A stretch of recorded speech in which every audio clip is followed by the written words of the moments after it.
Hello, my friends, and welcome back for another edition of Stirring It Up with Tierra Monique, Kitchen Table Talk.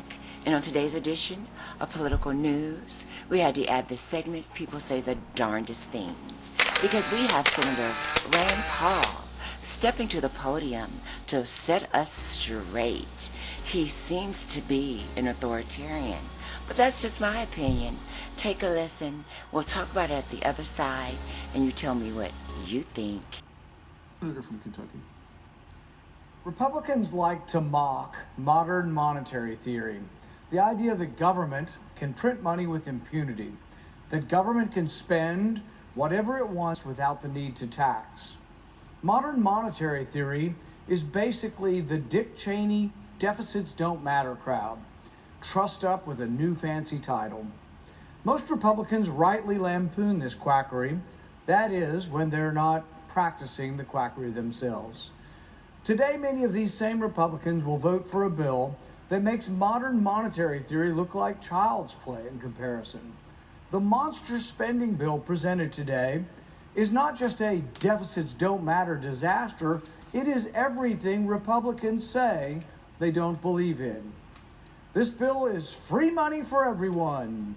Proponents don't care if you're fully employed, or own your own house, or own your own business. Free money for everyone, they cry. And yet, if free money were the answer, if money really grew on trees, why not give more free money? Why not give it out all the time? Why stop at $600 a person? Why not $1,000? Why not $2,000? Maybe these new free money Republicans should join the Everybody Gets a Guaranteed Income caucus. Why not $20,000 a year for everybody? Why not $30,000? If we can print up money with impunity, why not do it? The Treasury can just keep printing the money. That is, until someone points out that the emperor has no clothes and that the dollar no longer has value. To so-called conservatives who are quick to identify the socialism of Democrats, if you vote for this spending monstrosity, you are no better. When you vote to pass out free money, you lose your soul and you abandon forever any semblance of moral or fiscal integrity.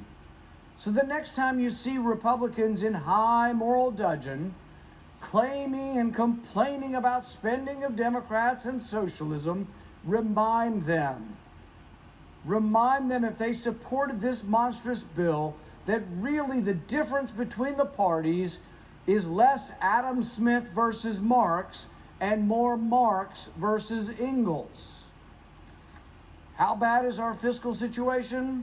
Well, the federal government brought in $3.3 trillion last year and spent $6.6 trillion. The deficit last year, a record-busting $3.3 trillion. If you're looking for more COVID bailout money, we don't have any. The coffers are bare. We have no rainy day fund. We have no savings account. Congress has spent all the money long ago. The economic damage from this pandemic is not the reason for this runaway spending. This spending's been going on for decades. Every year, even before we get to all the extra COVID-free money, we've been spending $1 trillion we don't have. Today's money is gone. So Congress is spending tomorrow's money. The spending chart is a red line of red ink that goes on forever. When we talk about spending tomorrow's money, it's not just the money that we need next month, it's the money we might need in a decade. It's the money we will need in 1, 2, 3 generations from now. For national defense, for infrastructure. This is the money that your children and your grandchildren will pay back with interest. The deficit doubling and tripling. Under George Bush, it went from $5 trillion to $10 trillion. Under President Obama, it went from 10 to 20 trillion. We're now at 27 trillion, but we're adding it at $1 trillion a year before we get to this COVID budget-busting bailout. Every tax-paying American already owes over $136,000. And they're staring at projections into the future that show no end. We are $27 trillion in debt today. How do we expect a child to have the economic opportunity when this crushing debt is their inheritance from Congress? The numbers are mind-boggling. It's hard to conceive of what $1 billion is, much less $1 trillion. How big is $1 billion? Well, 1 billion seconds ago was 1988, and Reagan was president. 1 billion minutes ago, Jesus walked the shore of the Sea of Galilee. 1 billion hours ago, man still lived in caves. But $1 billion ago was just 80 minutes ago. $1 billion ago, at the rate Congress spends money, was just 80 minutes ago. All of this should be setting off alarm bells. But the only alarm bells in Congress are sounding the alarm for more spending and more debt. No cuts, no offsets, no pay-fors, no prioritization. Just print up more money and give it out to everybody because it's free money, come and get yours. Well, the getting's good, but it leads to a mountain of debt. Spend all this money and leave the future to figure itself out. John Maynard Keynes was once asked, what about the long run? He said, in the short run, you can make a stimulus, you can print money, and you can give it to everybody. And Maynard Keynes, his response was, in the long run, we'll all be dead. No concern for the future, only for the immediate. Our budget deficit for 2020 was $3.3 trillion, but this new spending package will also give us another $2 trillion in the next fiscal year. By refusing to acknowledge the debt crisis, we are only hastening the day of economic reckoning. Total debt was 55% of GDP just 20 years ago. Today, it's 128% of GDP. So our total debt is more than our GDP, 128% of our GDP. The World Bank estimates there's a tipping point of debt to GDP at about 77%. Every percentage point costs another tenth or so of economic growth. So every year we're giving up somewhere between 5 to 8% of growth every year because of this burden of debt. This is thousands of jobs every year, tens of thousands of jobs that we lose because of this burden of debt. We are borrowing and worsening this debt crisis in part because too many governors and mayors have imposed heavy-handed restrictions that crush business. It isn't the pandemic that's killing the economy, it's the government's overzealous response that is killing the economy. The pandemic itself was disrupted, but Congress is being asked to help perpetuate these lockdowns. The more money we give to the states, the more they keep us in lockdown. Every bailout dollar printed and passed out to the governors only allows these tin-pot dictators to perpetuate the lockdowns. Their rules are arbitrary and unscientific. Governors and mayors across the country are picking winners and losers. Businesses, some that have been in families for generations, are being wiped out because they're not allowed to open. Restaurants have to close their doors for indoor dining, but then they get told they can open at limited capacity. But then they are told they have to close again. And then they get told they can open outside, and then they're told they can't open outside. Confusing, doesn't even explain the half of it. Bars are told that they can only serve alcohol if people are sitting and not standing, and only if they have heavy foods on their menus. Restaurants are told they can serve outdoors, then they have their permission revoked after they've sunk time and money converting their restaurant to outdoor services. But a caterer is told they can still serve outside. Businesses are told they have to close at an arbitrary time determined by government officials as though the virus only comes out late at night.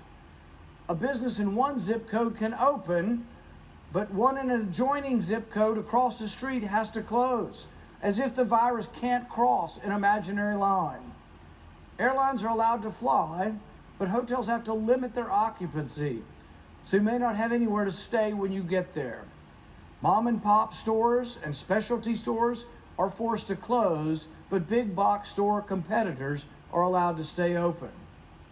How is any business expected to survive with this kind of arbitrary regulation that changes from day to day? Meanwhile, many schools remain closed. despite overwhelming evidence showing kids can learn safely in person. Which means parents can't go to work, which forces parents to leave their jobs and take care of homebound kids. Now, they have no income because the government forced them to leave their jobs to take care of their kids, and many kids are struggling with this improvised virtual school. The need for help is real. I hear it every day from Kentuckians and across the country. But it's clear that government has worsened the economic damage and acted as the biggest obstacle to economic recovery. There is no free money that can get us out of this situation.